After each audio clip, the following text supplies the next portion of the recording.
আমি ইতিমধ্যে গম পাইছোঁ যে আমাৰ মামৰা সমষ্টি সবুদৰ গাঁও পঞ্চায়তত ফলাফল ইপিনে ঘোষণা হৈছে। তাতে আমাৰ দুটা ৱাৰ্ডত আমি দিছিলোঁ, 2 নম্বৰ আৰু 7 নম্বৰ। 2 নম্বৰ ৱাৰ্ডটোত আমি 11টা ভোটত হাৰিলোঁ আৰু 7 নম্বৰ ৱাৰ্ডটোত আমাৰ পাৰ্টীৰ ৰবীন তাঁতী ইতিমধ্যে জয়যুক্ত হৈছে। গতিকে মই সমূহ ধৰক এই ভোটাৰ ৰাইজক মই ধন্যবাদ জনাইছোঁ। জাতি বৰ্ণ ধৰ্ম নিৰ্বিশেষে সকলোৱে যিটো ৰায় দিছে সেই ৰায়টোক আমি খুব আন্তৰিকতাই অসম জাতীয় পৰিষদে আমি মানি লৈছোঁ। আশা ৰাখিম অনাগত দিনবিলাকৰ ৰাইজে যাতে সকলোকে লগত লৈ যাতে এখন সুস্থ সবল সমাজ আমি গঢ়িব পাৰোঁ, সুস্থ গণতন্ত্ৰ যাতে আমি ৰক্ষা কৰিব, তাৰ বাবে ৰাইজৰ প্ৰতি মোৰ আহ্বান। এয়া প্ৰথম জয়লাভ হৈছে নেকি মামৰা সমষ্টিত?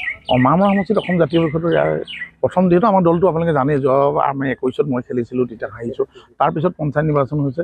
পঞ্চায়ত নিৰ্বাচনত আমি বেছি ৱাৰ্ডত দিয়া নাই, আমি য'তেই দিছিলোঁ আমাৰ মানে এটা বস্তু ভাল লাগিছে যে আমাৰ তাত তিনিকুণীয়া হৈছিলে, যে ৰবীন খেলিছে, তাত ধৰক ভাৰতীয় জনতা পাৰ্টি আছিলে, জাতীয় কংগ্ৰেছৰ আছিলে আৰু আমাৰ অসম জাতীয় পৰিষদো আছিলে।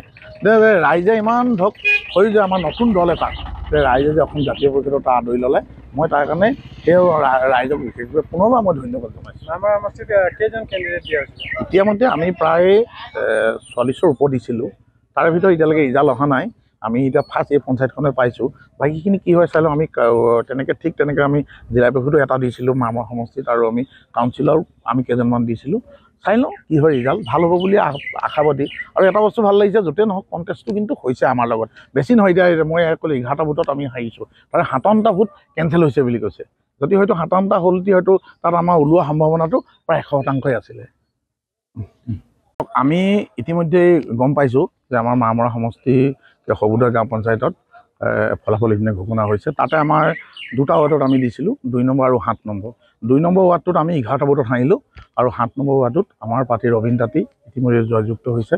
গতিকে মই সমূহ ধৰক এই ভোটাৰ ৰাইজক মই ধন্যবাদ জনাইছোঁ। জাতি বৰ্ণ ধৰ্ম নিৰ্বিশেষে সকলোৱে যিটো ৰায় দিছে সেই ৰায়টোক আমি খুব আন্তৰিকতাই অসম জাতীয় পৰিষদে আমি মানি লৈছোঁ। আশা ৰাখিম অনাগত দিনবিলাকৰ ৰাইজে যাতে সকলোকে লগত লৈ যাতে এখন সুস্থ সবল সমাজ আমি গঢ়িব পাৰোঁ, সুস্থ গণতন্ত্ৰ যাতে আমি ৰক্ষা কৰিব, তাৰ বাবে ৰাইজৰ প্ৰতি মোৰ আহ্বান।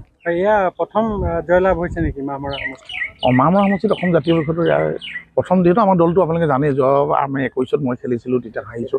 তাৰপিছত পঞ্চায়ত নিৰ্বাচন হৈছে। পঞ্চায়ত নিৰ্বাচনত আমি বেছি ৱাৰ্ডত দিয়া নাই, আমি য'তেই দিছিলোঁ আমাৰ মানে এটা বস্তু ভাল লাগিছে যে আমাৰ তাত তিনিকুণীয়া হৈছিলে, যে ৰবীন খেলিছে, তাত ধৰক ভাৰতীয় জনতা পাৰ্টি আছিলে, জাতীয় কংগ্ৰেছৰ আছিলে আৰু আমাৰ অসম জাতীয় পৰিষদো আছিলে। ৰাইজে ইমান ধৰক হৈ যে আমাৰ নতুন দল এটা যে ৰাইজে যে অসম জাতীয় পৰিষদৰ তাৰ আদৰি ল'লে, মই তাৰ কাৰণে সেই ৰাইজক বিশেষভাৱে পুনৰবাৰ মই ধন্যবাদ জনাইছোঁ। মামৰা সমষ্টিত কেইজন কেণ্ডিডেট দিয়া হৈছে? ইতিমধ্যে আমি প্ৰায় 40ৰ ওপৰত দিছিলোঁ, তাৰে ভিতৰত এতিয়ালৈকে ৰিজাল্ট অহা নাই। আমি এতিয়া ফাৰ্ষ্ট এই পঞ্চায়তখনে পাইছোঁ, বাকীখিনি কি হয় চাই লওঁ। আমি তেনেকৈ আমি জিলা পৰিষদো এটা দিছিলোঁ মামৰা সমষ্টিত, আৰু আমি কাউন্সিলৰ আমি কেইজনমান দিছিলোঁ।